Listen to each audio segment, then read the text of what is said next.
Brothers and sisters, today I want to talk to you about something deep, something that we all struggle with at some point in our lives, recognizing God's answers.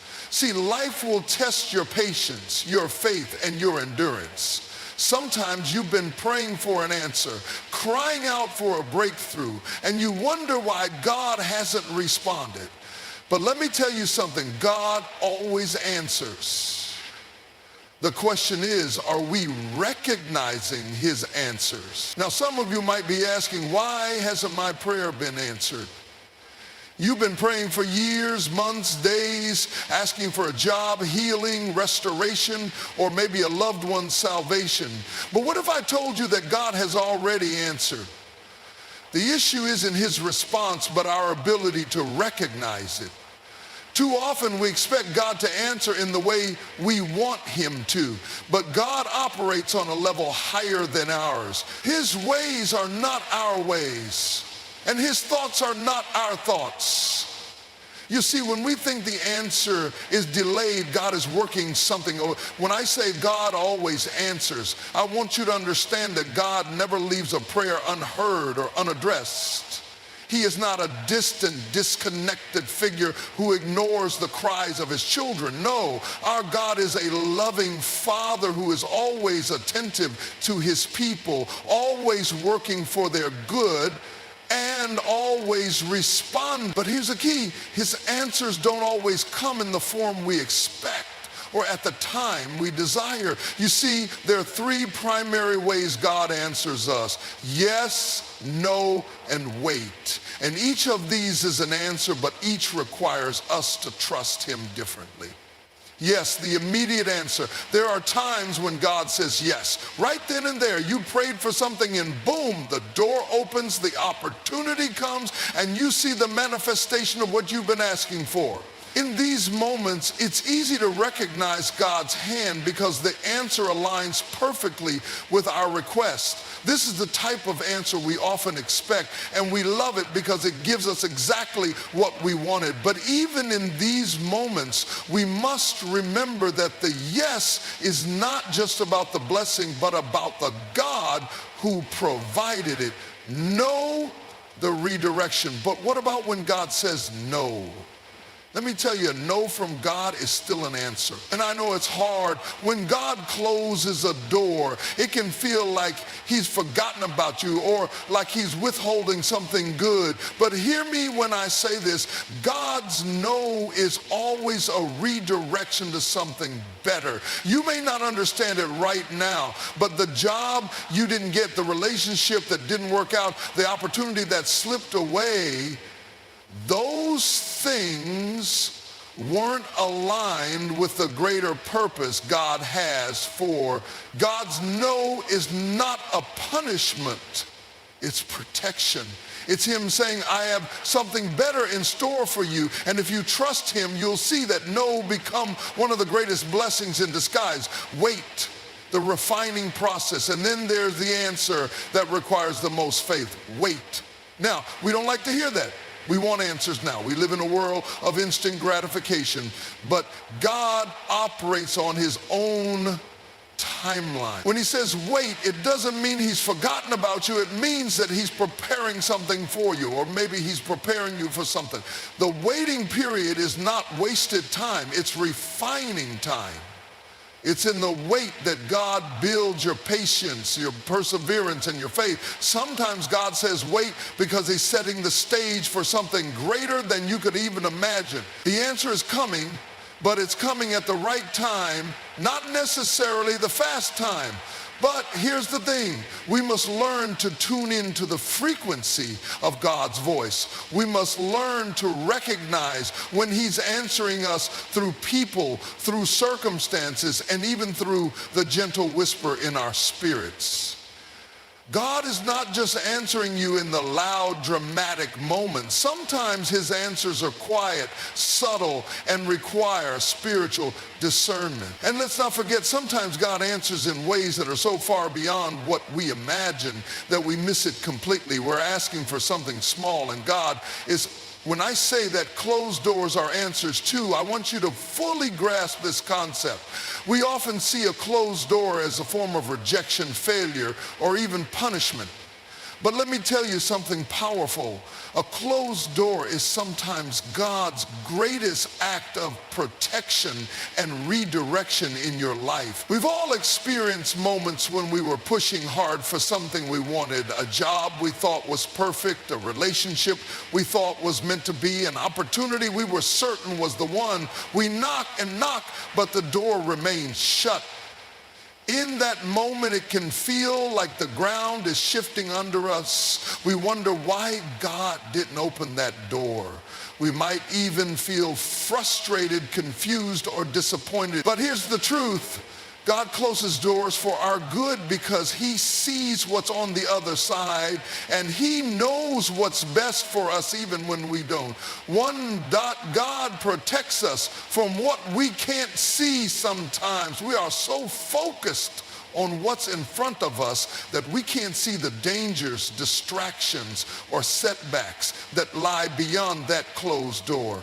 We think we know what's best, but God knows what's truly best. He sees further down the road than we can ever imagine.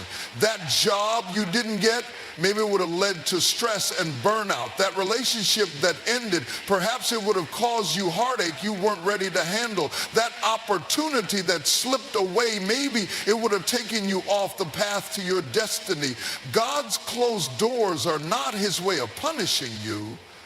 They are his way of shielding you from harm and directing you toward something better. The challenge is trusting him enough to recognize that what looks like a loss is actually a divine win. Two doors are redirecting us to God's greater purpose. A closed door is also a sign that God is redirecting you towards something far greater than what you were aiming for. Sometimes we get so attached to our own plans and desires that we miss the fact that God's plan is even better than what we imagine. The closed door isn't the end, it's just a detour that's leading you toward your true destiny. Think about it. Have you ever looked back on a moment when something didn't work out only to realize later that if it had, you wouldn't be where you are today?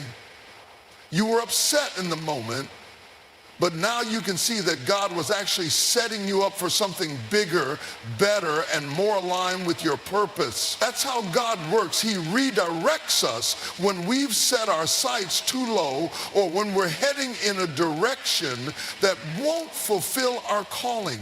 Remember Joseph in the Bible? He faced a lot of closed doors, betrayed by his brothers, thrown into prison, but those closed doors were God's way of setting him up for the palace. The very things that seemed like setbacks were actually part of his setup for elevation. Every closed door he encountered pushed him closer to his divine purpose. 2 Peter 3, the closed doors build trust and dependence on God. Closed doors also teach us to rely more fully on God. When we face a closed door, it humbles us, reminds us that we are not in control, and helps us refocus on God's will, not our own. Sometimes God closes a door because we're trying to do everything in our own strength. A closed door is God's way of pulling us back and saying, trust me, I've got this. In those moments, we must remind ourselves that God is sovereign. He sees the entire picture, and he is working all things together for good. Romans 8:28. A closed door isn't the end of the story. It's just the beginning of a new chapter where God is leading us into something even better. It requires faith to walk away from that door and trust that God has a bigger plan. But when we do, we open ourselves up to receiving what he has prepared for us for. Sometimes a closed door is about timing. It's also important to realize that sometimes a closed door is not a no, but a not yet. The timing isn't right. You might be ready for the opportunity, but the opportunity might not be ready for you, or vice versa. God has a perfect timeline, and sometimes he closes a door because he's aligning things to happen at just the right moment. Think of it like this. If you open a door too soon, you might step into something before it's fully prepared or before you're fully equipped to handle it. But when the door opens in God's timing, everything will fall into place in ways you couldn't have orchestrated on your own. A closed door today might open wide tomorrow when you and the situation are both ready for it.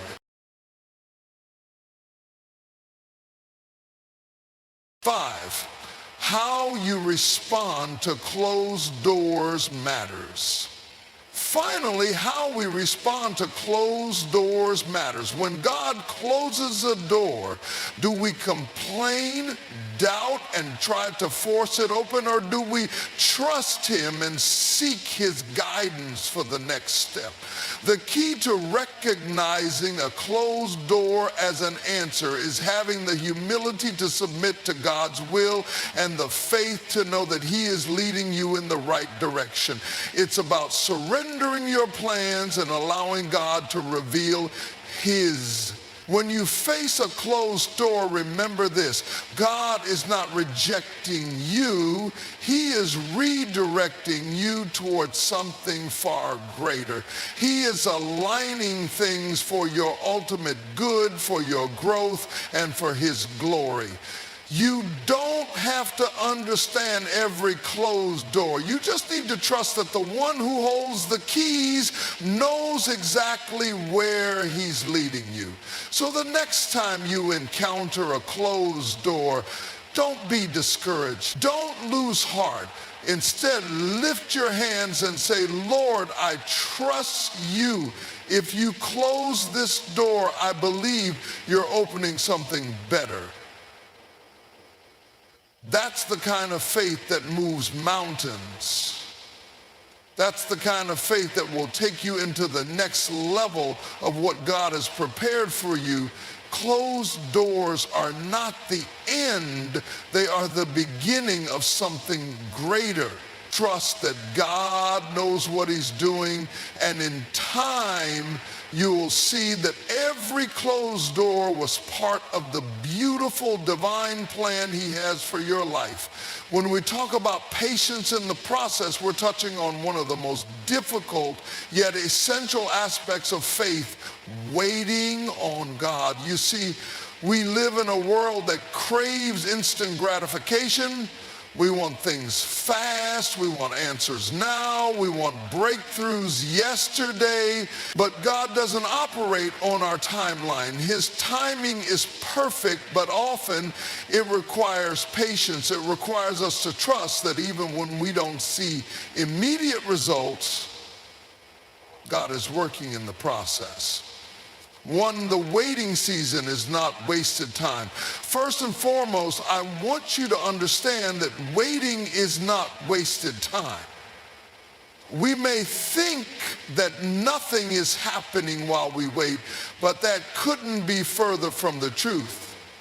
God uses the waiting season to work behind the scenes, to align things in the spiritual realm, and to prepare us for what's ahead. Just because you don't see movement doesn't mean God isn't moving. Think about a seed planted in the ground. When you first plant it, you don't see any visible signs of growth, but beneath the soil, there's a process happening. The roots are forming, the seed is being nurtured, and it's getting ready to break through the surface. The same goes for our lives. In the waiting season, God is growing us in ways we can't see. He's strengthening our roots, building our character, and preparing us for the harvest that's coming. 2, God is more interested in developing your character than giving you instant results. Now, here's something we don't always want to hear, but it's critical. God is more interested in developing your character than giving you what you want immediately. You see, we often pray for a breakthrough, a promotion, or a blessing, but God is looking at whether we're ready for it. The process, the waiting, is where he molds us into who we need to be to handle what's coming. Think about it this way. God can give you the blessing right now, but if you're not prepared for it, that same blessing can become a burden. If you're praying for financial increase, but you don't have the discipline to manage it, that money will slip through your hands. If you're asking for a leadership position, but your character isn't strong enough to bear the responsibility, that position could overwhelm you. In the waiting process, God is refining you, he's shaping you, testing your faith, and teaching you how to trust him before you see the manifestation of the promise. It's in this season that we learn endurance, humility, and faithfulness. It's in the process that we are prepared to handle what's coming. 3, God's timing is perfect. One of the hardest things to accept is that God's timing is not our timing. But let me tell you something. God's timing is perfect. He knows the exact moment when everything needs to come together. And here's the good news. When it does come together, it will be far better than anything you could have orchestrated on your own. Look at the life of Abraham. God promised him that he would be the father of many nations. But it didn't happen overnight. Abraham had to wait. He had to trust that God's promise would come to pass, even though everything around him seemed to say otherwise. And guess what? When God finally fulfilled that promise, it was in a way that glorified him and showed Abraham that it was worth the wait. The same is true for you. What you've been praying for, what you've been hoping for, it's not denied. It's just delayed for the right time. When God brings it to pass, it will be in the perfect time, in the perfect way. And you'll look back and say, God, now I see why I had to wait. For patience is faith in action.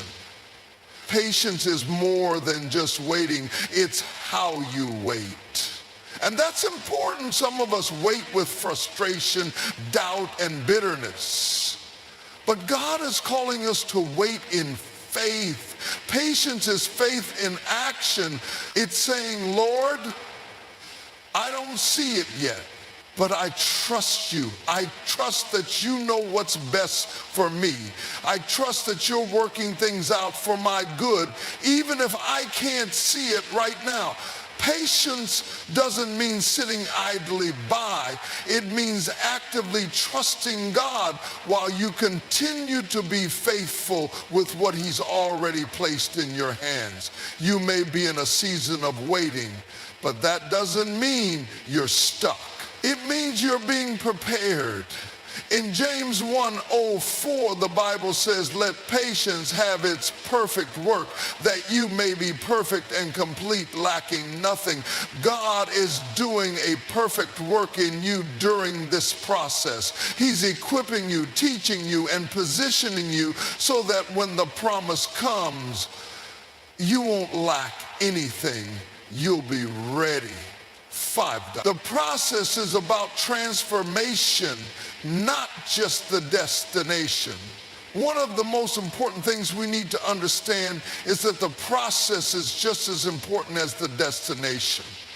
We get so focused on the outcome, the job, the promotion, the breakthrough, that we forget that God is doing something powerful in the process. It's in the process where transformation happens. Look at the life of David. He was anointed as king when he was just a boy, but he didn't take the throne right away. He went through a process. He faced challenges, adversity, and even ran for his life from King Saul. But it was in that process that David became a man after God's own heart. It was in the process that he learned to trust God. to worship him in the midst of trials, and to lead with integrity.